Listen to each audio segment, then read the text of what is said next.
Welcome to New Mexico's Influence Magazine talk show, a program with a worldwide audience covering business and community leaders, lifestyle, diversity, equity, and inclusion.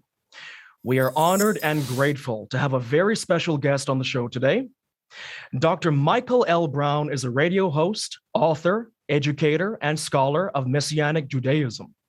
Dr. Brown's radio show, The Line of Fire, is syndicated across the United States and has had millions of views online on YouTube.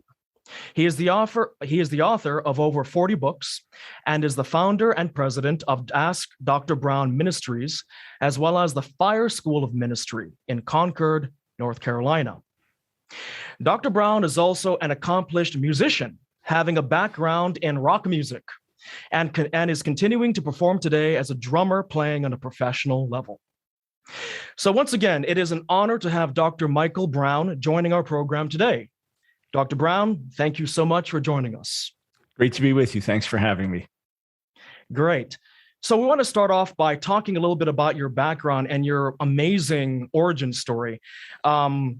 We understand that you have an incredible story starting from when you were a young man.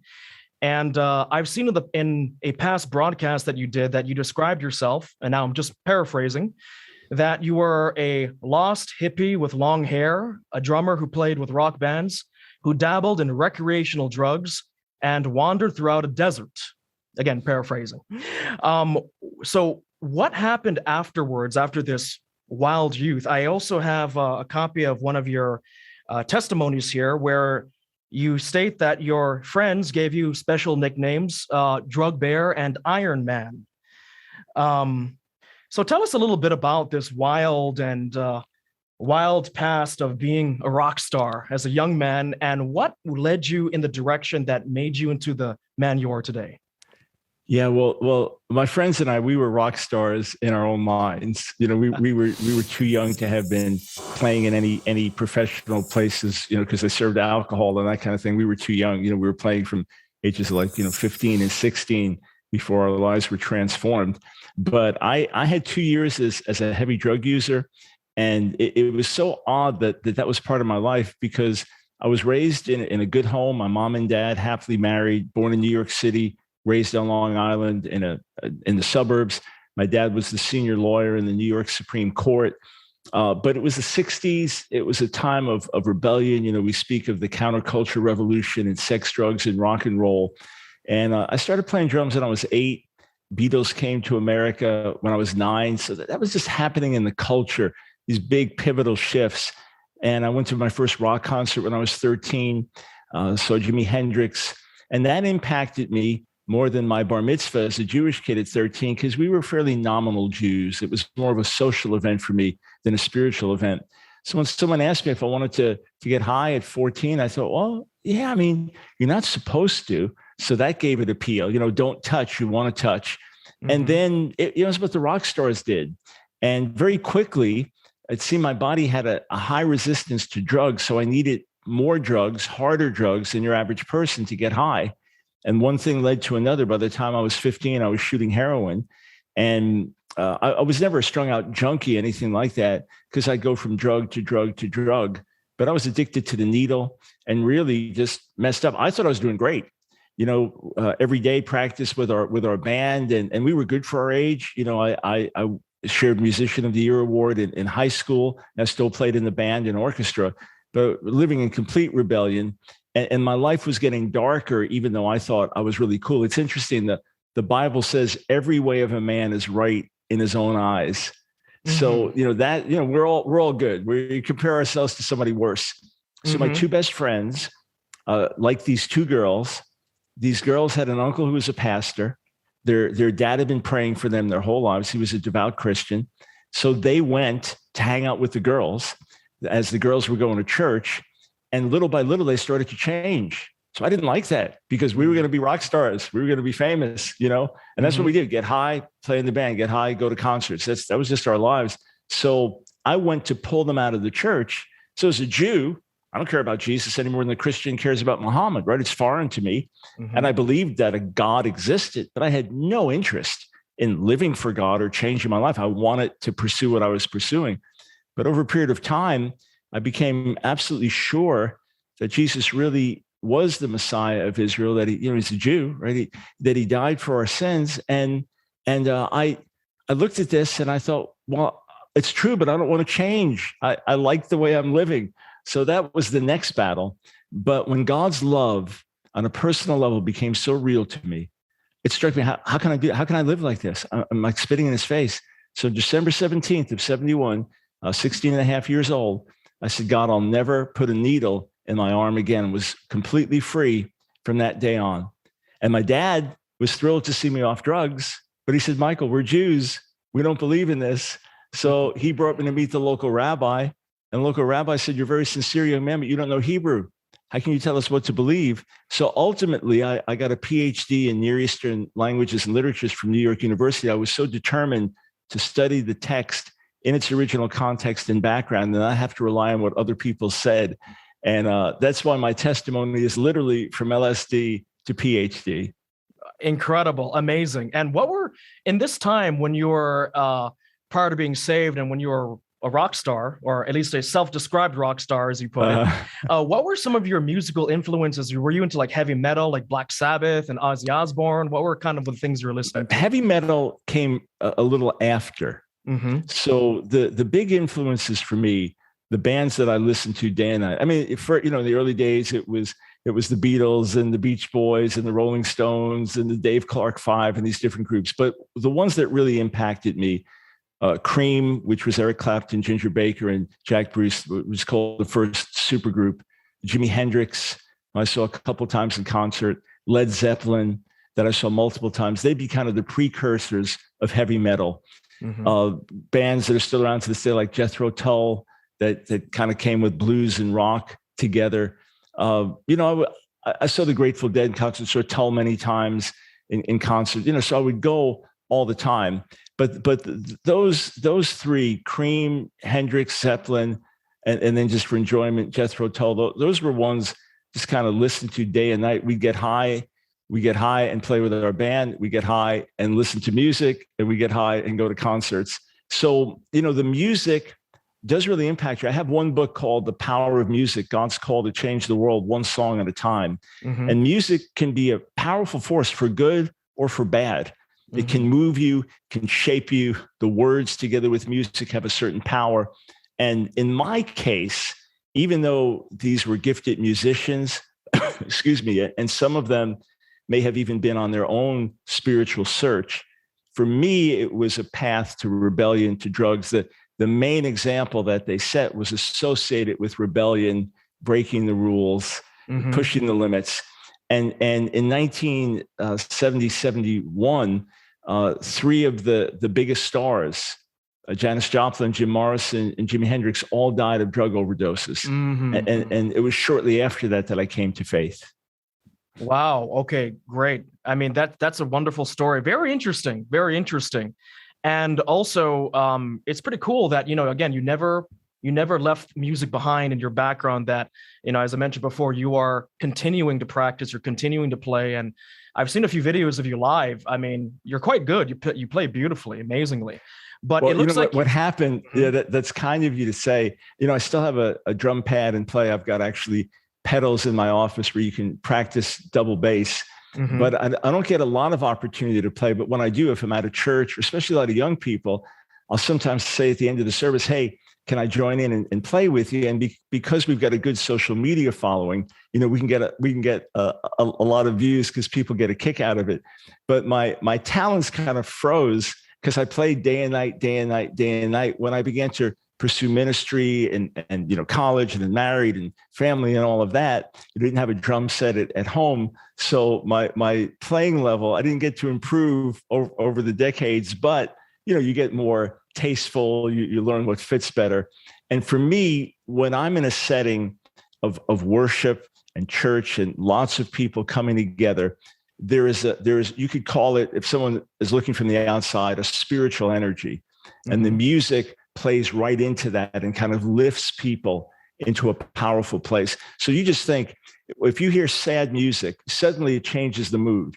Mm-hmm. Happy, joyful music, it changes the mood. Well, when you join that with the presence of God, and when you join that with powerful lyrics, it can be tremendous. So when I was playing in a rock band, it was enjoyable just on a musical level. But now to join the music with something spiritual is really beautiful. It's really wonderful. Awesome. I mean, in the few performances I've seen you, you do look like you're glowing. You're having a great time. You can feel the energy, Oh, yeah. it's an energetic experience. So we're going to come back to that. But moving on, I want to move into your direction where you became an academic. I want to get into your beliefs and your philosophies. And I want to have you answer some questions that our audience are probably wondering, because our audience is made up of both professionals and lay people. And they're really looking to get educated about specific topics and that they may not be informed about in the past. So I want to move in the direction of talking about religion, okay, and talking about your beliefs. And we want to talk about Messianic Judaism. But before we talk about Messianic Judaism, we need to define, what does it mean to be Jewish? Who is a Jew?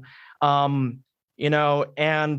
I looked up in Encyclopedia Britannica, okay, and the first line states that they define a Jew is any person whose religion is Judaism.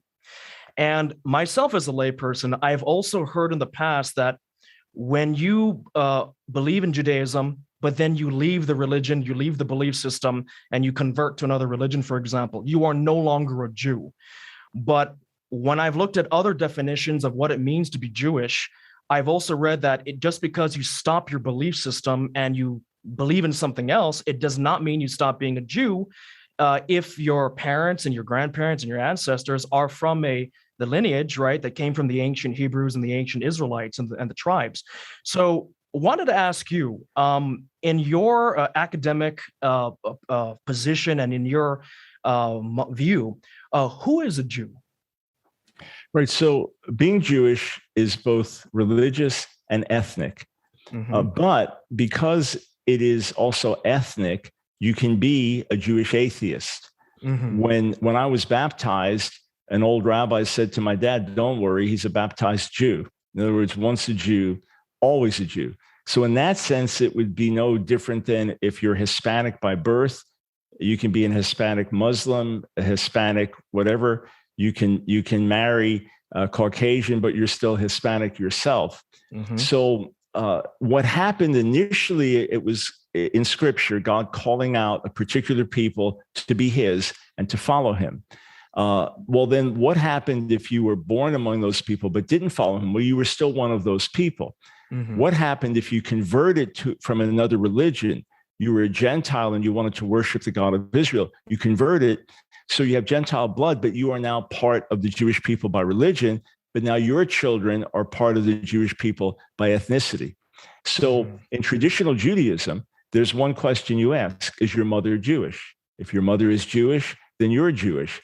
So in the state of Israel, there's a good percentage of the people who are atheists, and there's a good percentage of the people who are super religious. There was a phenomenon came out of the 60s and 70s called Jew-boos, which is Jewish Buddhists. So it is both religious and ethnic. When Hitler went to slaughter Jews, most of the Jews in Germany were fairly secular. Many were more German than Jewish, but because they had this ancestry, it was still a racial, ethnic thing. And if you want to move to Israel, you can be a complete atheist or agnostic, whatever. You can practice transcendental meditation in your home. But if your mother's Jewish, then you can get citizenship in Israel. I see. Okay, well, thanks for defining that, and thanks for clarifying on that, because I know, again, myself as a layperson, when trying to study the answer to this question, it kind of got confusing. There's a lot of different recitations and different explanations. So thank you for that. Let me also say that there remains a debate within Judaism about someone like me, a Jewish follower of Jesus. Most rabbis would say, yes, you're still a Jew, and we want you to come back to our true faith. You've gone astray. But other rabbis would say you're no longer Jewish because you have joined another religion. So it seems to get more strict when it comes to being Jewish followers of Jesus, and the state of Israel has even debated that. But there's an old traditional Jewish saying that said, even when Israel sinned, Israel was still Israel. So those who believe I've sinned in believing in Jesus would say, but you're still a Jew. I see. And I'm glad you brought that up because that segues into our next point of discussion, the core of our discussion, rather, in that we want to talk about Messianic Judaism, and we want to talk about what what you just described. And first, I want to mention to the audience that today, Jews make up about 0.2% or 14 million of the world population. And Messianic Jews make up approximately 350,000 in number. So Messianic Jews are a minority group within another minority group. Now, here's where it gets interesting. So I wanted to ask you, so who are the Messianic Jews? And is it really so simple to say that a Messianic Jew is just a Jew that follows Jesus? Yes, or does it go more than that? Great questions. I mean, these are such important definitional questions where there's often ambiguity and confusion. The term Messianic Jew has two meanings. It's used in two different ways. One is any Jew who believes in Jesus, whether you go to a church, whether you worship in what's called a Messianic synagogue. So this would be other Jews who believe in Jesus, keeping the seventh-day Sabbath and things like that. So Messianic Jew, in the broad sense of the word, I'd be right in that category. In the old days, it was called a Hebrew Christian or a Jewish Christian, but people found that very confusing. It seemed to be an oxymoron. How could you be both? So we would explain our beliefs. Messianic Jew makes it simpler. We are Jews who believe in the Messiah, namely Jesus, the Messiah. There's a more technical meaning of Messianic Jew, which rises up from the 70s. And that is a Jewish believer in Jesus who attends a Messianic congregation and seeks to observe the Torah today. In other words, broadly speaking, and that's the 350,000, and we don't know the exact numbers, but that's a good estimate. Mm-hmm. So broadly speaking, there are many Jewish believers in Jesus who go to churches. They celebrate the Sabbath on Sunday. They don't really care too much about the dietary laws. But they love Jesus and they love the Bible and they are aware of their Jewish identity. There are others who say, God never told us to stop observing the seventh-day Sabbath. Jesus never instituted Sunday as the Sabbath. And our people look at us and they think we've completely forsaken our heritage. So we're still going to observe the seventh-day Sabbath, not in order to win brownie points, but simply because we're Jews. Mm-hmm. And the dietary laws are not going to save us, but let's identify with our people and not eat certain things. So Messianic congregations, there are hundreds of them around the world. Most of them are very small, and many of them have Jews and Gentiles all together, Gentiles who love Jewish tradition and background and things like that. But that's the technical definition. So a Messianic Jew in that sense is a practitioner of Messianic Judaism, saying, mm-hmm. Yes, we believe Jesus is the Messiah, but we believe we're also called to live as Jews in identifiable ways. Mm-hmm. So those numbers are in the much lower thousands because most Jewish followers of Jesus, most Messianic Jews, are actually in churches because they worship together with the rest of their Christian friends. So there's a lot of liberty here. The Bible doesn't say it has to be one way or the other. But yeah, it is interesting. In Israel, there are maybe up to 30,000 max Messianic Jews in Israel, of all kinds, maybe 20,000, 30,000 max. The Jewish population of Israel is a little over 6 million. Mm-hmm. So even there, you're a real minority within the state, but it's growing and people are finding out more and more about our beliefs by the day. Mm-hmm. Mm-hmm. Great. And thank you for that explanation. It makes it's when you explain it, it makes it so easy, for the layperson to understand because, again, these are questions that do not, as a layperson searching on Google, for example, these often do not have clear answers, coming from all over the place. So appreciate the explanation and glad you brought up Israel as well, because we also want to discuss Israel briefly within the context of Messianic Jews and Messianic Judaism. But first, before going into Israel, I wanted to ask you, What is the core difference or core disagreement? If there was only one or two, what are the core disagreements between Messianic Jews and the greater Jewish majority community? Sure. Of course, there are many, but most fundamentally, Messianic Jews believe that Jesus, whose Hebrew name was Yeshua, is our promised Messiah, and that every Jew on the planet should follow him. Traditional Jews and the Jewish community at large have different views of Jesus. Maybe he was just a good teacher. Maybe he was a false prophet. There are different views, but he is not the Messiah. The Messiah has not yet come, and Jews are waiting for his coming. So that would be the biggest, most fundamental.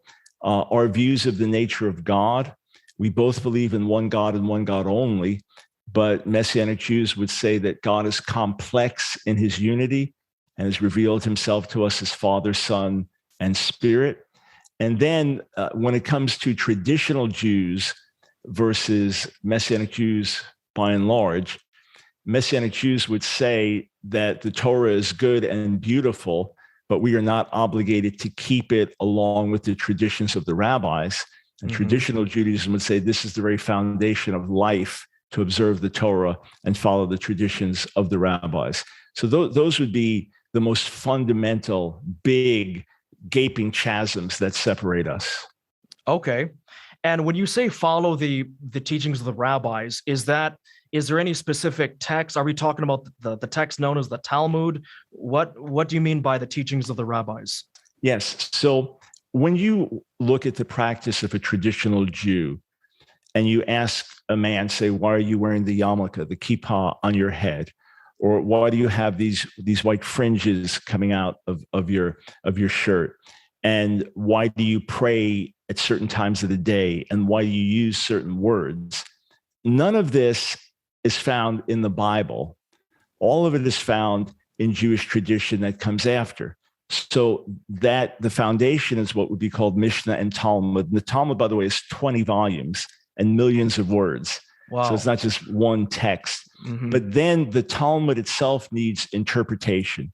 So you have the ongoing traditions of the rabbis right to this day. In other words, you have law codes that lay out every bit of behavior through the day. So the Talmud is basically completed about 500 years after the time of Jesus. The first major law code comes about 500 or 600 years after that. The daily law code that Jews live by, that just lays out, the details of things, that comes 1400 years after the time of Jesus. And then to this day, you consult rabbis on technical issues in terms of what's right, what's wrong. So the traditions continue to be developed. Judaism would say that God gave Moses a written law, which we have in the Bible, but then God gave Moses an oral law. I don't accept that, but that's the traditional Jewish view. So in every generation, it continues to develop because circumstances change and new issues arise. But the most foundational texts that are studied would be the Talmud and the law codes. And all of these, again, are many, many hundreds of years after the New Testament. Wow. So in the scheme of human civilization, fairly recent. Yes, exactly. Again, if you go back to the Mishnah, which is what the Talmud is built on, that's composed about 200 AD. That's finalized then. So that's only about 100 years after the completion of the New Testament. But for a Jewish person, how far back it goes isn't the issue, because in their mind, the roots go all the way back to Moses on Mount Sinai 3,500 years ago. And it's a stream that continues to flow to this day, a living stream. That's how a traditional Jew would look at it. Got it. Great. Very clear. So we promised to go back to the topic of Israel, the great state of Israel. And when we're doing a bit of research about the topics in this interview, we were taking a look at Messianic Jews, of course, acknowledging that they are a minority group within a minority group. And you've informed us in our audience that within the state of Israel, they're an even smaller group, of the global community of Messianic Jews. And I wanted to ask you, because we took a look at some news and reporting about the lifestyle and lives of Messianic Jews in the state of Israel. And there appears to have been some instances of claimed discrimination and even isolated cases of violence. And there was a notable Zionist leader. His name is you probably know him by name, Rabbi Shlomo Avener, who has been quoted by saying Messianic Jews should not be considered Jews. He then recommended that Messianic Jews should be marginalized and distanced from other Jewish communities. Now, here comes the question for you, Dr. Brown. From your point of view, is there actually a serious issue with discrimination against Messianic Jews in the state of Israel? There's definitely some level of discrimination that has taken place. It's not because of your average person. Your average Israeli is not religious, and your average Israeli really doesn't care what you believe in that regard. But because people don't always know Messianic Jews, sometimes they just rely on news reports and things, and it could make it sound like some strange cult. Now, on the positive side, Messianic Jews are becoming better and better known in Israel. Shows that would be the equivalent of like American Idol or The Voice, those kind of shows in Israel. Twice there have been Messianic Jewish young women that made it, far along the way in the shows, and they got to share about their faith. Their family got to share about their faith. So that helped people realize, oh, that's just like my neighbor. There's nothing odd there. But the problem is that very, very religious Jews see us as a terrible threat. I was once speaking in Israel at a big conference, and there was a protest outside the hotel that was hosting it. And there were signs saying, Hitler wanted our bodies, you want our souls. In other words, it's considered that we are destroying the very fabric of the Jewish people by converting them to a foreign religion and thereby taking them away from the Jewish people, which is the worst thing of all. And in church history, there's often been Christian persecution of the Jews from people that were nominal Christians. They were part of a church, but weren't true Christians. The true Christians during the Holocaust were the ones rescuing Jews from the Nazis. But the general perception was that the Nazis were of Christian background, of Lutheran background. So many Jews, traditional Jews, they think there's a straight line from the New Testament to the Holocaust. So you can only imagine how they see us. And because we say we're still Jews, we're the worst deceivers of all in their eyes. Traditional Jews, the ultra-Orthodox, make up maybe 15% of the population, but they have inordinate control, power, influence because of places they can get in the government and things like that. So there have been attempts to keep Messianic Jews from immigrating to the land. There have been attempts to get Messianic Jews kicked out of the land. There have been protests where ultra-Orthodox Jews will stand out in front of a Messianic Jewish leader's house and chant, say prayers out loud day and night, just to be a harassing force. There have been occasional aspects of violence. Messianic buildings have been attacked, vandalized. In some rare cases, there's been physical attack on others, normally by a fanatic. There was actually a bombing intended to kill a family, and it blew up a 15, 16-year-old boy who miraculously survived and is going on with a normal life. But that was a fanatic. That guy's in jail. So you have fanatics everywhere. So there is ground being taken in that more and more people know a Messianic Jew. And the idea that being a Messianic Jew takes you away from your people, it's not happening in Israel. In other words, you have people who are third and fourth generation. Many of my friends in America were secular Jews. They came to know Jesus. It deepened their Jewish roots. And now they emigrated to Israel, and they've raised their families there, and their kids serve in the IDF. So little by little, perceptions are changing, but there are obstacles to overcome because of the religious opposition. Okay, I see.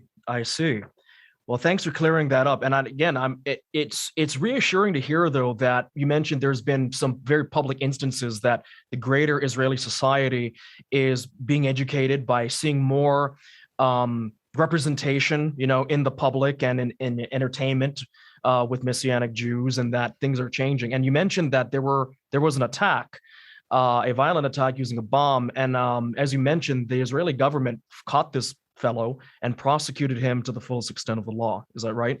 Yeah, that's not tolerated. No matter how fanatical opposition may be in ultra-religious settings or whatever. And again, you can have that in any religion, that is not tolerated by the state of Israel.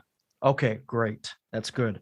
So we want to move on into the second half of our interview, but first, we are going to take a small commercial break to allow some time for a message from our sponsors. So we're going to be right back in 2 minutes. Whether you're looking to buy, sell, or rent a home, you've come to the right place. Welcome Home Realty. With over 40 years experience in real estate, Micah Swartz and Sharon Carr are well known throughout the community. Welcome Home Realty is your best source in Alamogordo, Tularosa, La Luz, Cloudcroft, and all other areas within Otero and Lincoln Counties, New Mexico.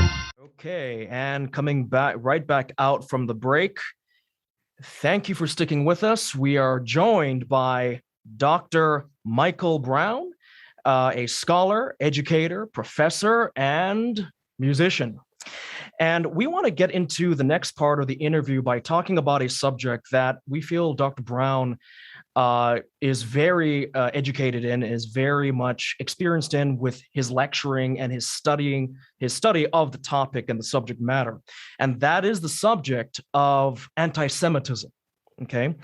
And as a person of Jewish faith that has publicly disagreed with other Jews on serious topics and issues, from your position as a Messianic Jew and as a scholar and academic, what is your standing definition, the most clear definition for you of anti-Semitism?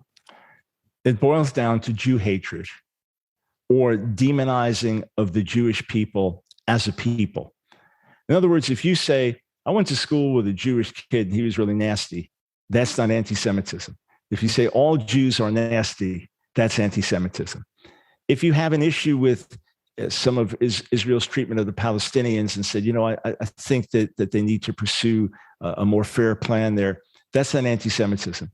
If you say that Jews practice genocide in Israel, that's anti-Semitism. So it is the demonizing of the people of the people. It is the ugly characterizations and caricaturing of them as a people. And again, it simply boils down to Jew hatred. Okay, understood. My next question would be going back to your past discussion with a fellow scholar. And you might remember him. His name is Dr. E. Michael Jones. I categorically reject that position.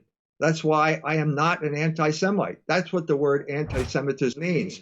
Now, over the period of time since then, it has taken on the meaning which it has today, which is basically an anti-Semite used to be someone who didn't like Jews, and now it's someone Jews don't like. So the state of art description I would say right now is anyone who criticizes Jews is an anti-Semite. All right. And you had a very riveting and very interesting interview with him before. And on the topic of defining anti-Semitism, Dr. Jones, with you on your broadcast, he stated, and I quote, "An anti-Semite used to be someone who doesn't like Jews, and now it's someone Jews don't like." Now, in your view, is there any accuracy to that position? And furthermore, is there a danger that the term anti-Semitism is at risk of being overused, or is at risk of having its original meaning, as you've described, watered down in society today? What's your position on that? Dr. Jones is quite wrong.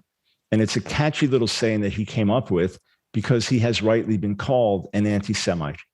He has made broad statements about the Jewish people as a people.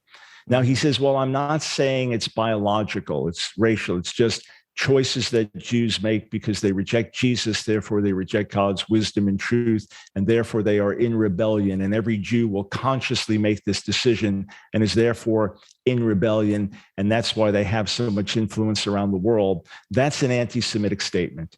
That is a broad and gross characterization that is false.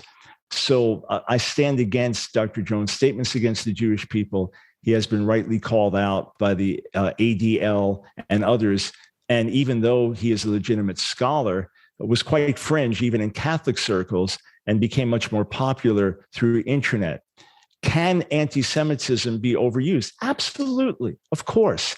When you have been persecuted and discriminated against and kicked out of countries, as Jews have, simply because they didn't fit in, when you have 2 out of 3 of your people in Europe killed by the Nazis, 6 million out of 9 million, when you have 1.5 million babies and children killed in cold blood, when you have 9 out of every 10 Jews in Poland, 3 million out of 3.3 million killed in the Holocaust, when you have sworn enemies wanting to destroy you with hundreds of thousands of weapons and rockets being pointed at you every moment in Israel, yeah, you can get a little paranoid.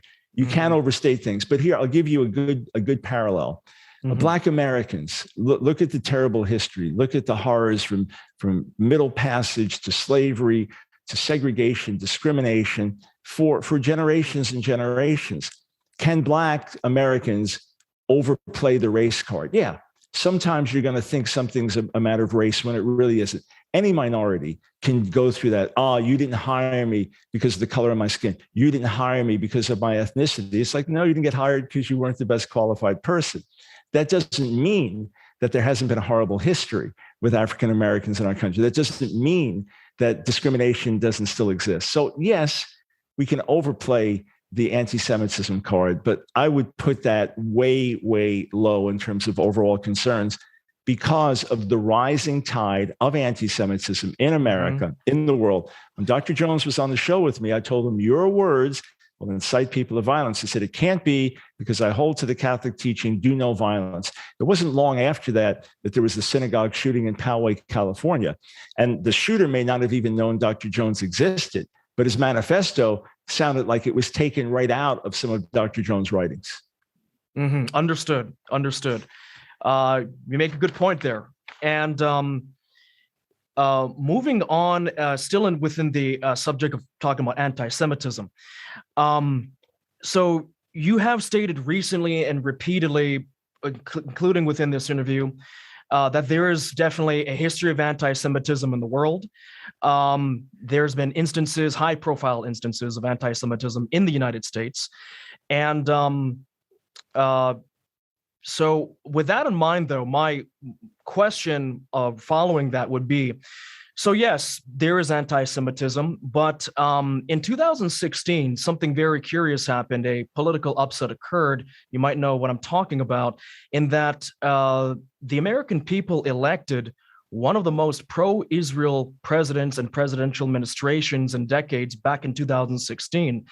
And I guess, with that in mind, a lot of people, when I was doing research about the topic, a lot of people are saying, well, this is going to be like a new age. This is going to be a very good time for Jewish Americans or Jewish people in general. The state of Israel will have a very strong partner and ally in this new administration.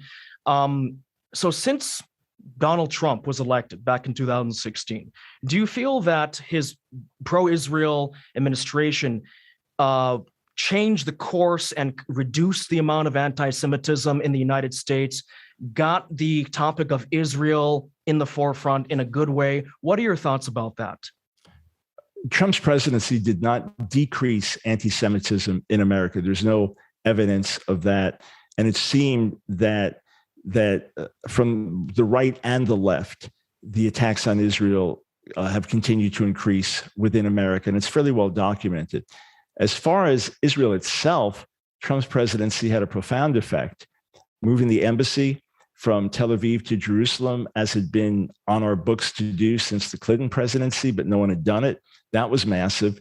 And the Abraham Accords are massive. Those continue to bear fruit. So Trump, with all of the mixed baggage that came with him, the good and the bad, did a tremendous amount for the larger cause of the Middle East and peace and Israel working with allies, and even the recognition that many of these countries needed to work together against common enemies in Iran and things like that. Some of it has been undone with the Biden administration, not perceived to be as deeply committed to Israel as Trump was. But in terms of Israel's present and potential future, Trump had a tremendous positive impact. As far as anti-Semitism within America, I would say that continues to rise regardless of Trump's Israel policies. Understood. Okay, so we're going to move into the last segment of our talk today, which is takeaways and advice, because at New Mexico's Influence, we like to interview business and community leaders representing the best of the DE&I space, diversity, equity, and inclusion.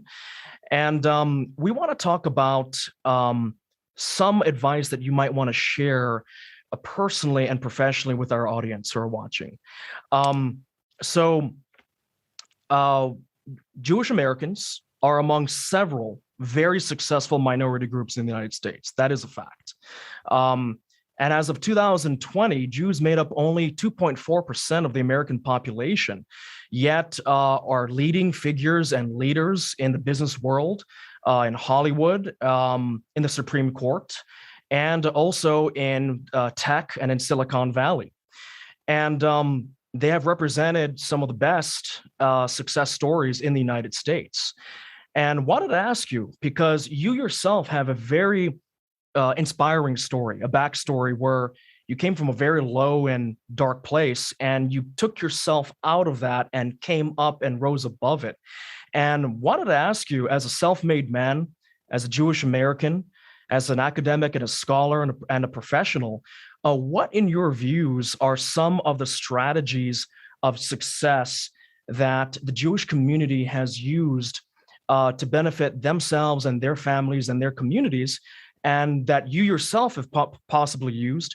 And what are some of these advices and strategies that everyone can learn about and replicate to improve their own personal and professional lives? Sure. Well, first, I understand from your perspective the self-made man comment, but I look at everything that's come in my life as God's grace and God's mercy and God's help.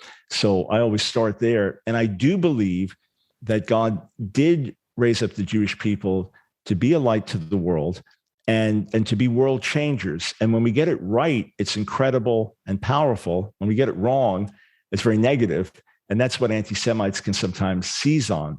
But from a purely secular, natural viewpoint, there's been a great emphasis on education in Jewish circles and Jewish homes. So just the ethic of hard work and study and the importance of solid education, that's been foundational, and that's a big linchpin. Another thing is that Jewish families have had a strong unity or a strong sense of togetherness. Now, obviously, every family is different, and my family, I was in rebellion against my parents as a teenager and all that. But family is also important in Judaism and in Jewish tradition, and that also is a cohesive and strengthening thing. Another aspect is the positivity in anything's possible. When you've had to scrape and claw, if people have ever seen Fiddler on the Roof, that's some of the poverty Jews have lived with through the years. Many times they couldn't work jobs that others worked. That's how they got into banking, because they were allowed to lend money. So when you've had to be creative, when you've had to swim against the tide, when you've had the world against you, it can create something in you of kind of anything is possible and we can overcome, and numbers and status are not the issue. And there was a funny story I heard from a professor of sociology who was an Italian American. He said, my home where I grew up, and, you ask the parents, hey, what's with your son, Tony? He goes, he's a bum. He's always going to be a bum. And what about Silvio? He's going to be good for nothing. That kid, I tell you. And then they said, someone would ask his Jewish friends, the parents, oh, that's your son, David. He's 4. Yes, he's going to be a lawyer. And what about Irving? He's 6. Oh, yes, he's going to be a doctor. So sometimes there's just more of that positivity and expectation. And I think those things go a long way. Excellent. Great. And I probably know the answer to this, but I wanted to ask this anyways for our audience who are wondering. So there were many members of the public who actually found your interview and debate with Dr. Jones to be actually very educational, informative, right? And would you be interested in a part 2 discussion with him And if so, what would need to occur to make it happen? Right. The first time we interacted, the only time, it was an open discussion. I wasn't trying to debate him. I did push back, but I invited him on my radio show and promised to treat him fairly, which he told me afterwards I did. If we were to do it again, it would be a different format. From my perspective, it would be a live, public, fully moderated debate with very specific subjects, and it would be conducted as a formal debate. For those that I could help in that context, I would be willing to do it. I don't know if he would, but I would be willing to do it in that context. Okay, good to know. And going back full circle and closing with your rock star origins, or at least your self-described rock star origins. So we've already mentioned that you've been recently seen on YouTube playing the drums live in a band in Australia and on a professional level. And is there a place where our audience can see you playing more live shows? And do you have any of your past recordings and music available for enjoyment on Spotify, on SoundCloud, on YouTube? Tell us about that. I've done hundreds, maybe thousands of interviews, but I think this is the first time I've been asked that. So great question. I love it. No, our old music, we record it non-professionally and have just kept to ourselves. I will say the song that was the old favorite was called Dance of the Mushroom Man.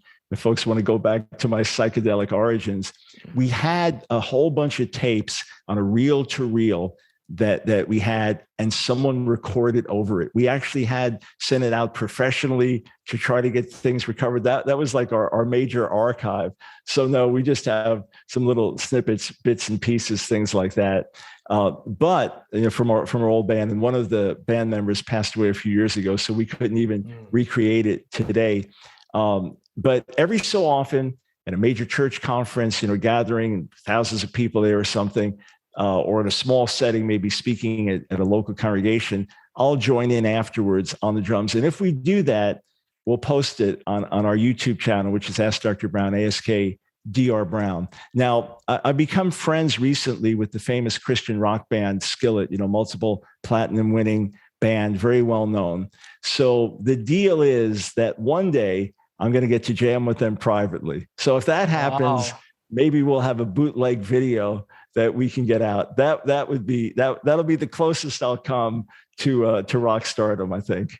Great. Well, if and when that happens, be sure to let us know. We'd be glad to display it to our audience and spread the word. Yeah. You bet. Rock on. All right. Thank you. All right. So in closing, this has been Dr. Michael L. Brown.